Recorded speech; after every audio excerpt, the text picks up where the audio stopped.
Hi Aquarius, I'm Anisha. To know more about my work, you may visit my website www.tarotbyanisha.com. For those of you who are seeking deeper clarity, be it in your love lives or your careers, for a personal consultation, you may write to me at tarotbyanisha@gmail.com.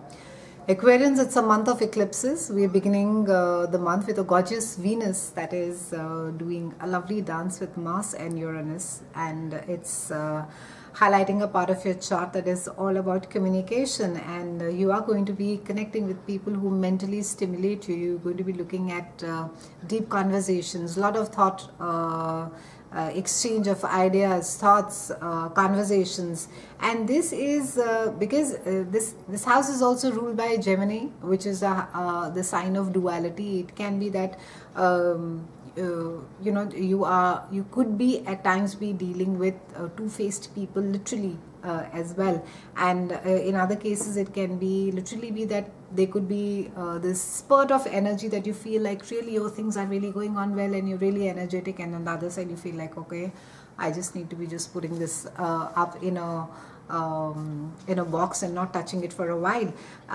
This house also rules your siblings, so it can be that either some advice is you need to be helping a sibling out, or maybe there is something that a sibling can do for you, and you need to be paying more heed to that. It's a with Uranus being over here, it's really the need of the hour is also really to go against the grain, almost sort of like a rebel. Despite what people around you are saying that it's not going to work, and it's too maybe the idea is really too drastic, or it's really unconventional. You should listen to your gut this month, and you should really follow it.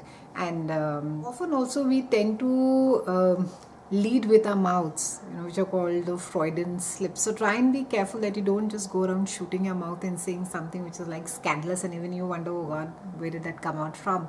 It's a great time to be writing and journaling. So if you have some wonderful ideas during this time, ensure that you're sort of jotting them down somewhere for the later. On the 8th, we have Mercury that is moving into your own sign and is joining Sun. What a spectacular alignment this is. And your mind is going to quicken, and you're going to be taking a lot of mental approach to situations. You're going to be thinking things through carefully, maybe even over-analyzing them at times. And there's going to be a lot of communication that you can expect, a lot of conversations happening back and forth with people, maybe focusing a lot on smaller details. And you could literally miss seeing the big picture, so be a little careful. On the 11th, we have a powerful lunar eclipse that is there in your house of partnerships and your house of marriage. And the lunar eclipse energy normally lasts for about 6 months, even post the eclipse that occurs.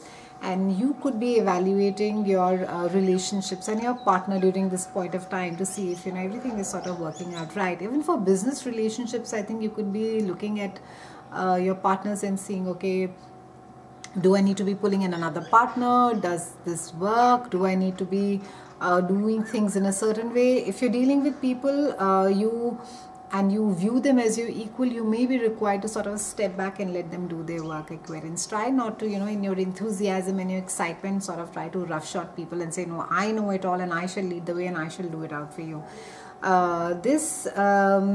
You can, for those of you who are single, it can almost be like a instant connection with people, and you may just sort of instantly like somebody, and you could feel little intense about your partner right now, and you'll find it very easy to share that on a one-on-one basis, but try not to sort of overwhelm the other person as well. On the 19th, we have Sun that is moving to your house of money, and on the 20th, we have a solar eclipse over there. On the 26th, we have the gorgeous Mercury that is coming over there. So quite a party that's happening in your house of money. So this house rules your disposable income. So money matters fall here, and a new eclipse or a new moon normally signifies new opportunities, new money, and a strong desire to increase your income, or on the flip side, an opportunity to spend money So if you have to spend money around this time, make sure that it is something that it's really, really important and it's really necessary. Otherwise, sort of stay away, and you could have the buyer's remorse as well. This house also rules your self-esteem. So you can see a positive little change in yourself, and focus on working on your personal growth, Aquarians. Don't get so bogged down.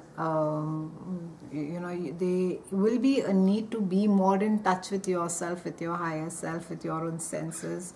So there is, I think, a lot of mental stimulation also that you're going to be seeking this month. But do remember not to sort of tax yourself too much and not to overanalyze things. It's been a pleasure speaking with you, Aquarians. I'll see you again soon, and thank you so much for watching.